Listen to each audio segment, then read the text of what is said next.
And I told you that, because they were having fun to beat us. They were having fun doing it.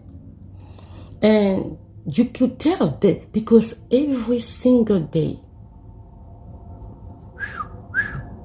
everything, and that wasn't only that, it was torture method, okay, for children in primary school. That was too much. It wasn't even high school.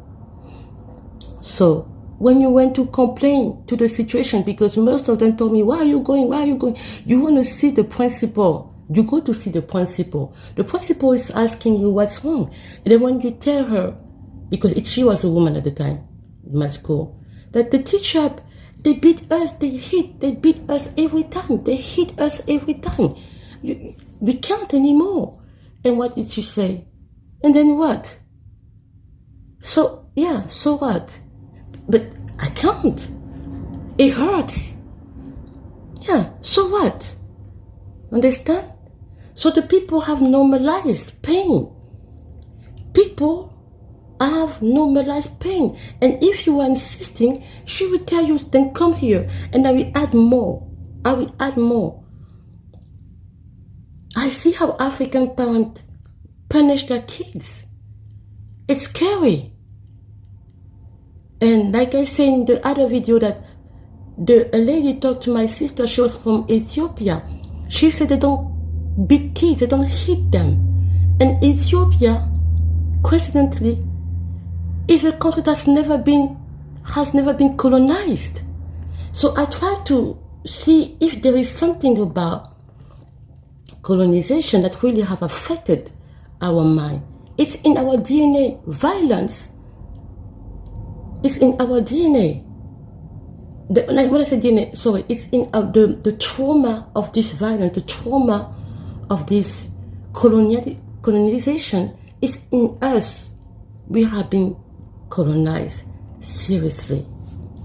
And if we take work, in the other video, I talk about a singer who is from Israel, but he was in France. He was singing in French. He was living in France.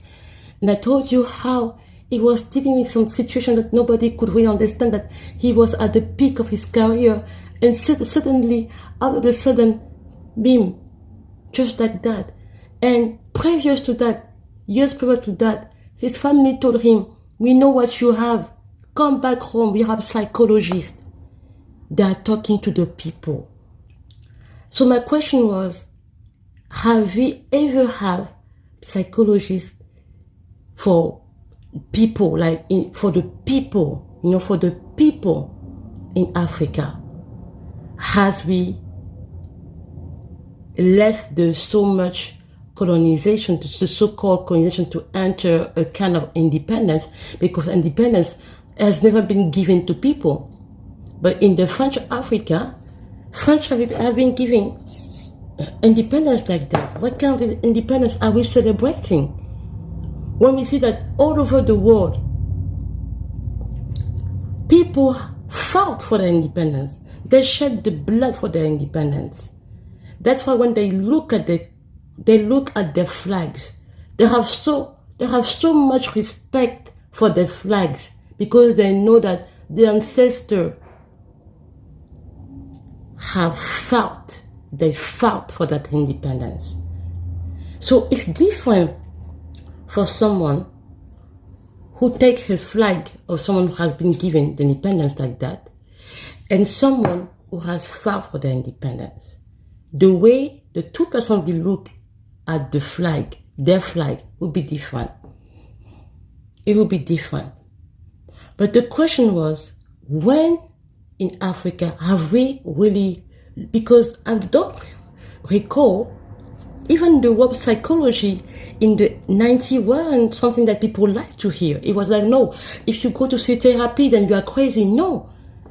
Therapy is not about being crazy. It's about learning how to cope, to adjust, how to process something that has been traumatic for us. And then what I want to say is, when have we really worked on that trauma in Africa? When in our own classrooms, we are still beating kids. And I say that when you complain about that to your parents, the parents were like, they look at you like, yeah, you complain, and then what? That's how we were also used. That's why we were also, that's how the teacher were doing to us. It was even worse before. So people have normalized the pain and the violence. Okay, the trauma. In Africa, we have normalized trauma. People don't tell you how many people, because I'm shocked when I see statistics are real. People are deleting their life in Africa, but people are talking about psychology and therapy like it was taboo. They need to address it seriously. And the parents are being treated like that in school. So what do you expect? That they have compassion for you? No. But then these teachers who were beating them, hitting them, and they come from where? Colonization. They are the result of colonization. And during the colonization, they were beating people every time. The white colonizers were beating, hitting, and cutting hands, telling them words, condescending words every time, insulting them that they were nothing. Slavery, they were even dehumanizing people. So, tell me, for decades you've been going through that, and you think you come out of it normal, like nothing happened to you? No, it's a lie. It's a lie. Me, what I really think that the government should do in countries like mine who went through, like in Africa in general, those who went through colonization and everything, even those who are coming out of the apartheid, is to bring back our own history. In my country, for example, in high school, we learn other people's history. Yeah. In my country, we learn French history. We learn the Soviet Union.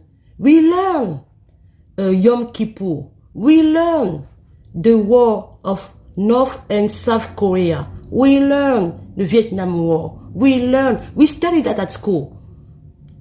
Imagine you have to study all that through the different class year in your high school, and at the end of your high school time, now you know the end, you go to get your high school degree. You have to remember all of this. We learn World War I and II because Africa, but what is it? We don't even talk a lot about the Thiaroye massacre, where the Senegalese veterans of the World War were executed by France because they asked what was supposed to be given to them. Most of the people, most of the countries in Africa who went to war got nothing from the World War. We learn some history of America. Yes, we learn it. We know about Jim Crow law. We know about segregation. We know Martin Luther King. We know all that. We are the only countries that people do not study our history. But in Africa, we study every other country's history. Does it make any sense to you?